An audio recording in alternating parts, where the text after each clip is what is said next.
여러분 반갑습니다. 한 주 동안 잘 지내셨어요?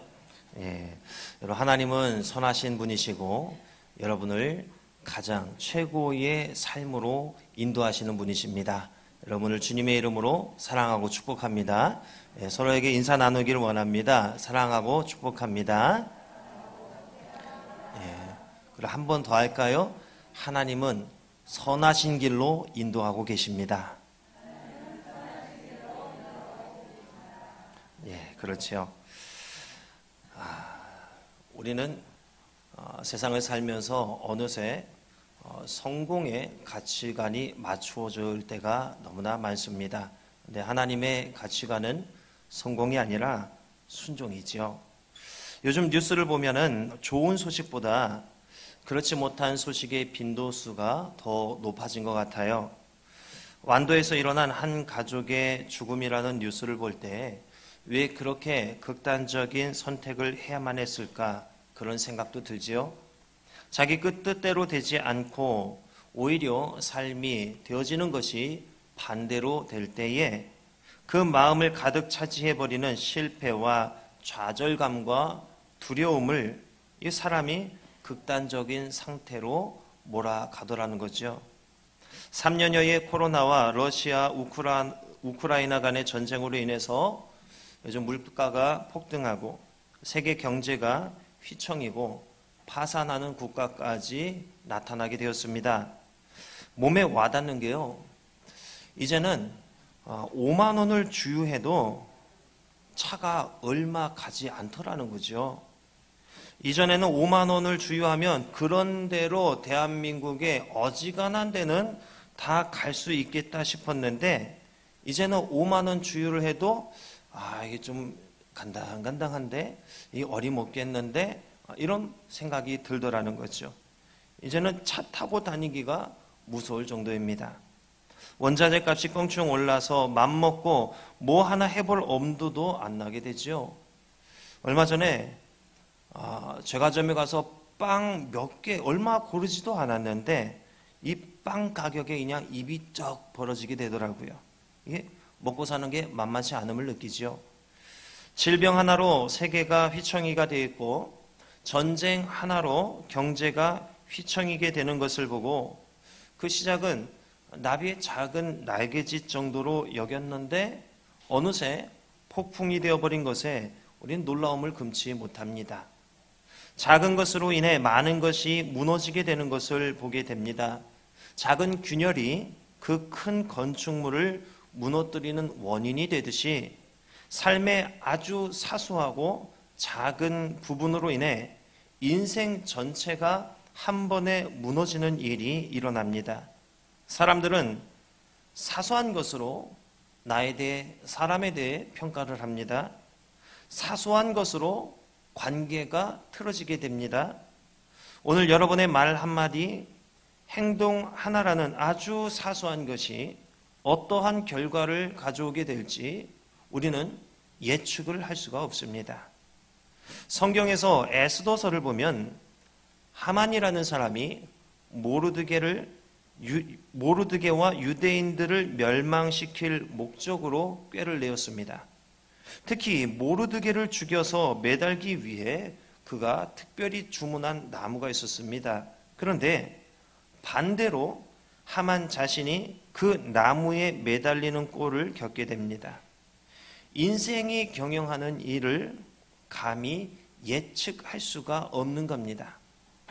우리가 벌이는 일조차도 예측을 못하는데 어떻게 하나님께서 하시는 일을 예측하고 우리가 이해할 수가 있겠습니까?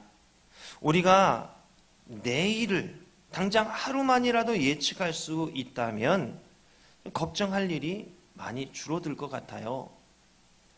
90년대 후반에 IMF가 터질 줄 알았다면은 미리 모든 자산을 달러화 시켜 놓지 않았겠습니까? 일본 경제가 휘청이고 엔화 가치가 떨어질 줄 알았다면은 기존에 있는 대출을 엔화로 대출받는 것으로 싹 바꿔놓지 않았겠습니까? 예전에는요, 어떤 교회가 교회를 건축했는데요, 대출을 엔화로 받았다고요.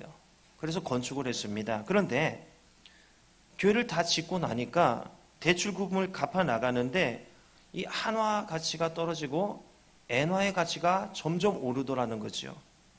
갚아도 제자리인 거예요. 미리 알았더라면 엔화로 대출 받지 않았을 거죠. 미리 알았더라면, 예측할 수만 있었다면 우리는 손해를 안 보고 걱정하지 않고 살 수 있을 것인데, 그런데 하나님께서는 우리를 창조하실 때에 우리를 한계가 있는 존재로 창조하셨습니다. 유한한 존재로 우리를 만드셨습니다. 육체, 또한 영적인 것, 우리 생각, 마음, 모든 것이 우리는 한계가 있어요. 왜 그렇게 창조하셨을까요? 하나님은 이 인간의 한계를 통해서 우리를 어떠한 방향으로 나아가도록 혹은 이끌어 가십니다. 인간은 본래 대단한 존재로 지음을 받았어요. 온 땅을 다스리는 능력이 있었습니다. 모든 것들의 이름을 지어줄 권한이 사람에게 있었습니다. 이 이름을 지어줄 권한이 있었다는 것은 그것들을 정복하고 다스릴 권세가 주어졌다는 것을 의미합니다.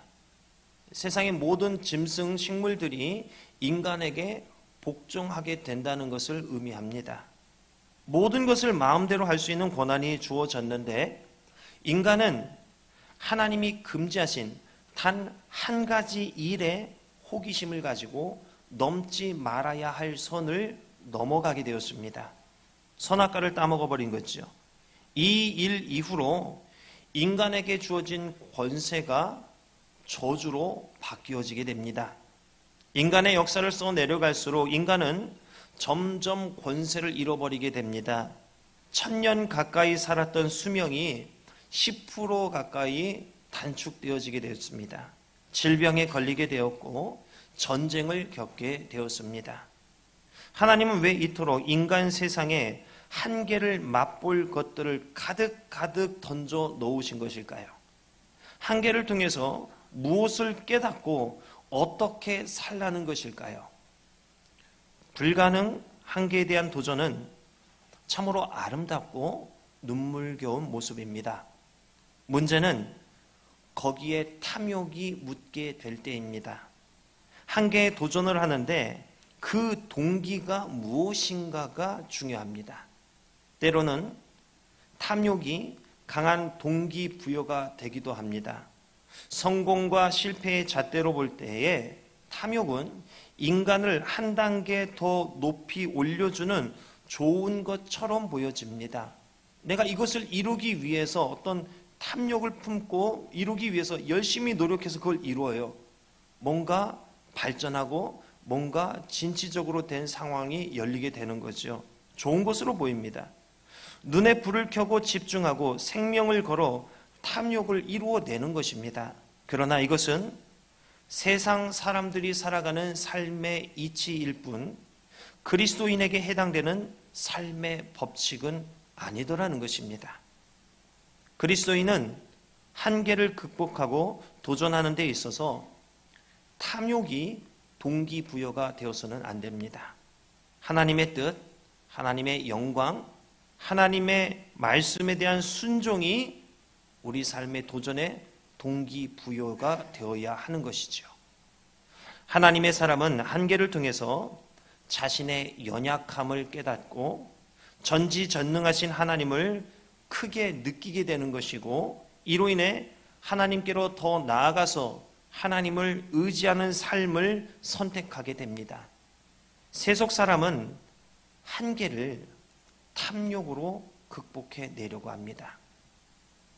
탐욕에 의해 인간이 살아가는 모습을 사사기, 말라기 시대를 통해서 우리는 확인할 수가 있습니다.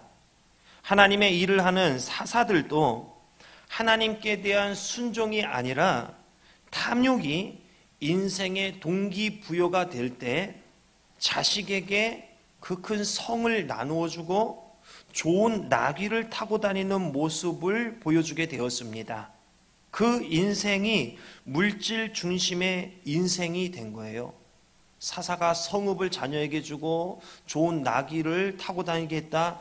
오늘날로 이것을 이해하면은요, 빌딩을 사주고 외제차 타게 하고 이것과 유사한 모습이에요.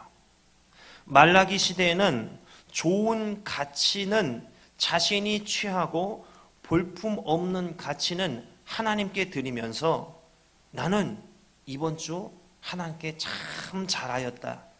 하나님께 대한 내 할 일을 다 했다. 이런 생각으로 일상을 살게 되었습니다.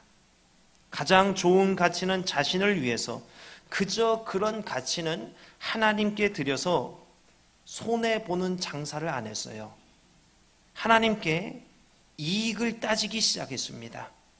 하나님께 아까움을 느끼기 시작했습니다. 불확실과 불안이 가득한 이곳에서 과연 중요한 게 무엇일까요? 물질에 쪼들려 살다 보니 물질에 한이 맺혀서 열심히 물질을 모으는 데 집중하며 살아요. 그런데 어느 정도 물질을 모으고 나니까 안정화되니까 건강이 무너지는 거지요. 이 얼마나 허무합니까? 젊었을 때는 건강 상태는 최고입니다. 시간도 많습니다. 그런데 물질이 없어서 아쉬웠어요. 중년이 되니까 건강은 그런대로 아직까지는 괜찮고 물질 어느 정도 모였는데 사는 게 너무 바빠서 시간을 낼 수가 없어요. 노년이 되니까 물질도 모았고 이제는 시간적 여유가 되는데 뭐가 문제입니까? 건강이 문제가 되는 거예요. 젊으나 나이 드나 무언가가 늘 부족해서 늘 아쉬운 삶을 우리가 살고 있더라는 거지요. 우리는 모든 것이 다 충족되어진 삶보다 늘 부족한 삶을 살아요. 중요한 것이 뭘까요? 우리는 무엇을 바라보며 살아야 하는 것일까요? 분명한 건 물질, 건강, 시간 이런 것들은 아니더라는 것입니다. 하나님은 왜 늘 부족함을 느끼는 우리의 삶을 계획해 놓으셨을까요? 가장 중요한 것은 어디에 있는가? 바로 우리 가슴에 있습니다. 물질이 0이 된다고 할지라도 괜찮은 그것, 건강이 0이 된다 할지라도 괜찮은 그것, 시간이 0이라 할지라도 괜찮은 그것, 그것이 무엇이겠습니까? 바로 믿음입니다. 믿음은 모든 것을 초월하여 평강을 누리게 하는 하나님께서 우리 인류에게 허락하신 마법이고 기적이고 능력입니다. 물질과 순종 사이에 갈등하는 성경 인물들이 참 많이 있지요. 누가 있을까요? 가룟 유다는 은 30과 예수님 사이에서 갈등을 했습니다. 그는 결국 은 30에 예수님을 팔아 넘기는 인신매매범이 되었습니다. 예수님과 물질 사이에서 갈등한 부자 관원 청년은 결국 심히 고민하며 예수님으로부터 멀어져 갔습니다. 예수님의 비유 가운데 자기를 위해 불을 쌓은 자에게 오늘 밤 내 영혼을 데려갈 것이니 내 것이 누구의 것이 되겠느냐 이렇게 물으십니다. 사울 왕은 아말렉을 진멸한 후에 살찌고 기름진 짐승에 대한 탐욕으로 인해 하나님의 말씀에 불순종했습니다. 참 많이 있지요. 반면에 아브라함은요, 자식이냐 하나님이냐 이 문제에서 하나님께 순종하는 것을 선택했지요. 여호수아는 너희가 섬길 자를 오늘 택하라 하면서 오직 나와 내 집은 여호와를 섬기겠노라 담대하게 선포합니다. 베드로는 이전에는 자기 목숨을 지키기 위해서 주님을 부인했지만은 나중에는 십자가를 받아들이고 주님처럼 십자가에 박히는 것, 못 박히는 것이 나에게는 과분하다면서 자신을 십자가에 거꾸로 못 박아달라고 요청합니다. 믿음으로 살다 간 선배들은 하나같이 보통의 사람들이 중요하게 여기는 그 가치들을 포기했더라는 거예요. 물질을 종이 쪼가리로 여겼습니다. 자기 목숨을 종이 쪼가리로 여겼습니다. 자식을, 보장된 미래를, 지금 누리고 있는 것들을 모두 종이 쪼가리와 같이 여겼습니다. 믿음의 선배들의 특징이 무엇이었느냐? 모든 가치를 버릴 줄 알았더라는 것입니다. 주님을 위해 내 모든 소중한 가치를 내려놓을 줄 알았더라는 거죠. 사탄은 세상의 가치로 우리를 미혹합니다. 쉽게 거절하지 못하는 조건으로 우리를 꽁꽁 묶어버리려고 해요. 그래서 하나님의 영광을 나타내는 도구가 되지 못하게 손발을 다 묶어버리고 잘라버리려고 합니다. 선악과 때부터 지금까지 사탄의 전략은 한결같습니다. 아주 단순해요. 그런데 그 한결같고 뻔한 수법에 우리는 알면서도 묶여버리더라는 거죠. 알면서도 계속 당해요. 알면서도 죄의 노예가 되는 거죠. 여러분, 버릴 줄 아셔야 됩니다. 거절할 줄 아셔야 됩니다. 이게 안 되면은 우리 인생은 질질 끌려다닐 수밖에 없습니다. 사울 왕에게 악신이 들어서게 된 이유는 그 근본의 시작은 탐심 때문이었습니다. 하나님보다 물질을 더 사랑했고 하나님보다 명예를 더 가치 있는 것으로 여겼습니다. 이로 인해 그의 남은 인생이 악신에게 괴롭힘 당하고 정복당하게 되었으며 그가 죽는 그 순간까지 탐심의 노예로 살게 되었습니다. 그 시작점은 사울은 천천히요, 다윗은 만만이라는 백성들의 이 한마디 말 때문이었습니다. 백성들의 다윗에 대한 칭송으로 인해 사울의 심기가 불편해지기 시작하는 거죠.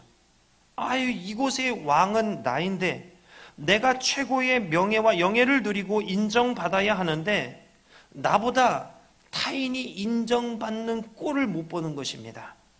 내가 가장 월등해야 되고 내가 가장 인기 있어야 되고 내가 항상 사람들의 중심에 있어야 한다는 탐심. 사촌이 땅을 사면 배가 아프다는 말이 있지요.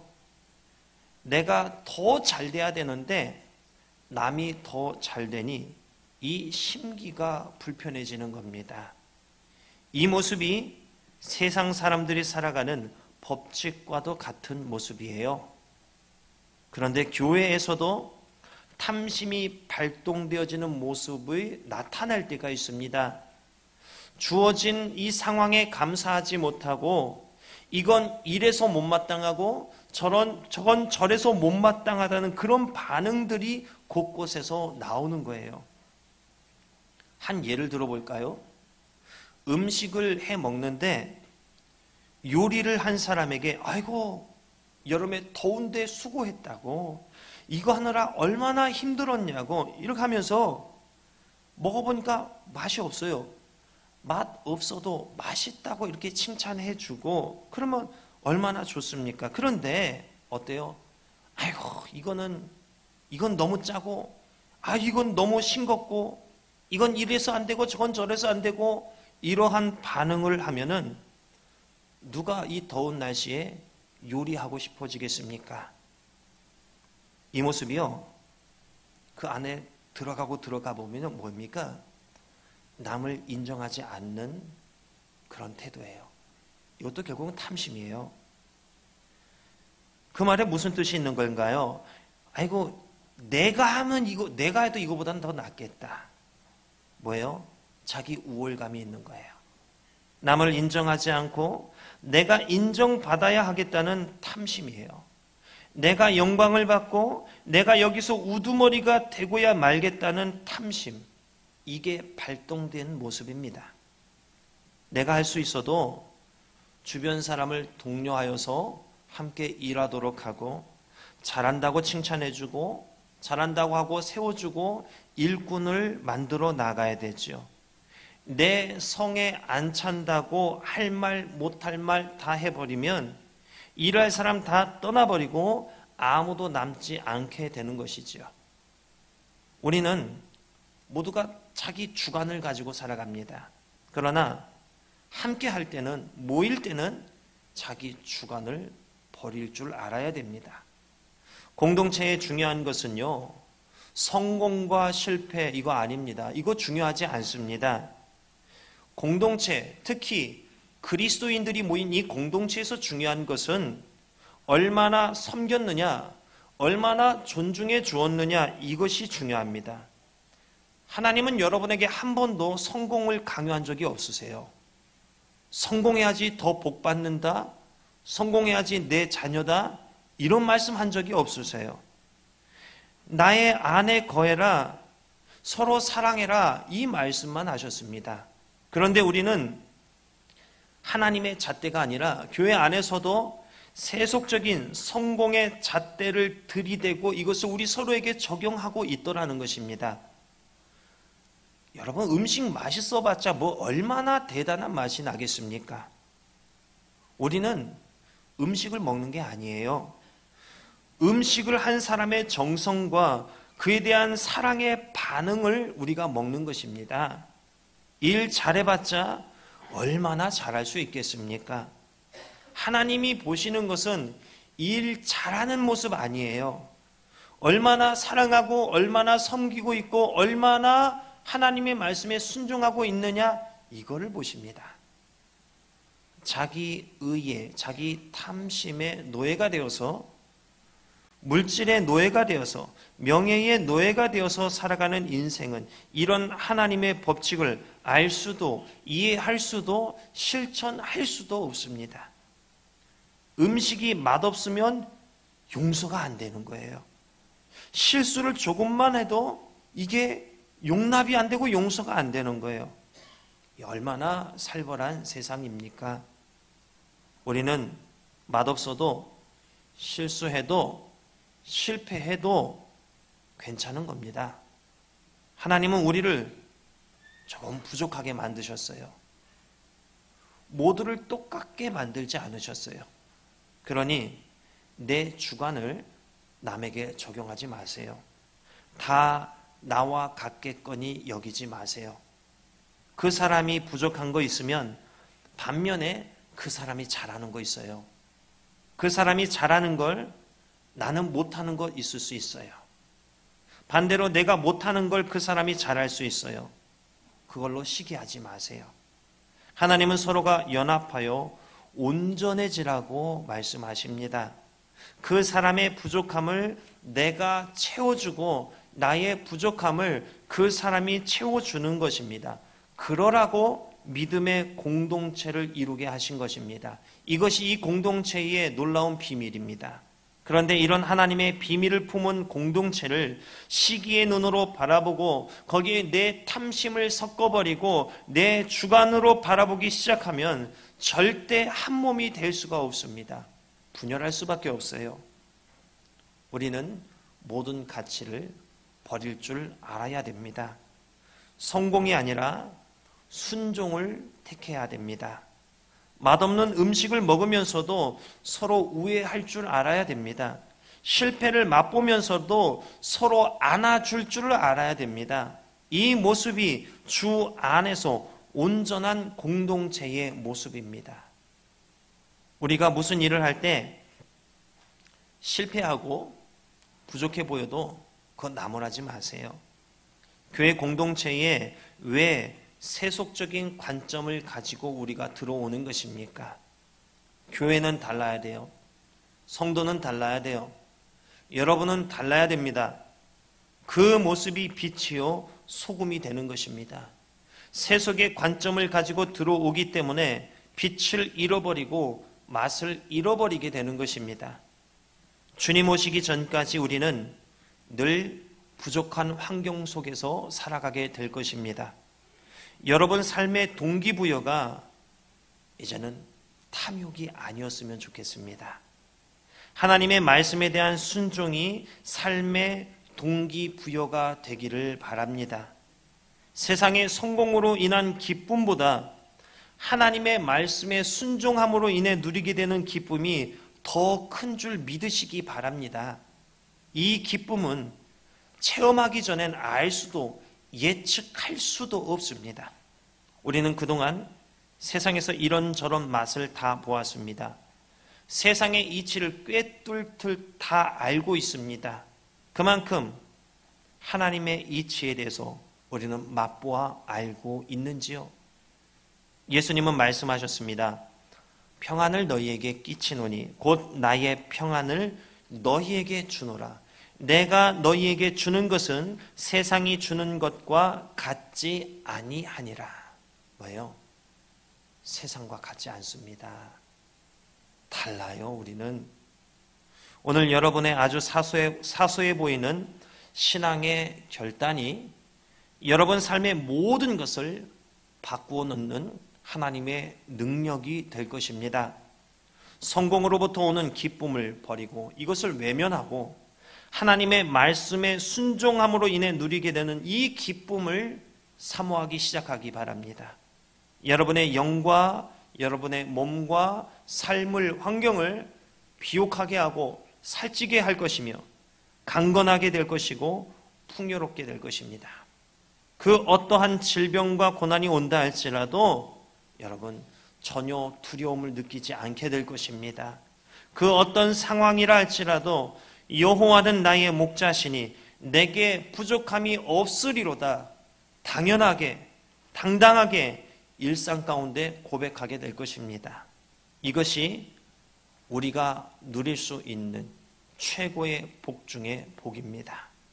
예측할 수 없고 한계가 있는 우리의 인생, 탐심이 아닌 순종을 결단하여서 모든 것을 기쁨과 은혜로 바꿔 버리시기를 바랍니다. 우리의 가치 기준은 성공이 아닙니다.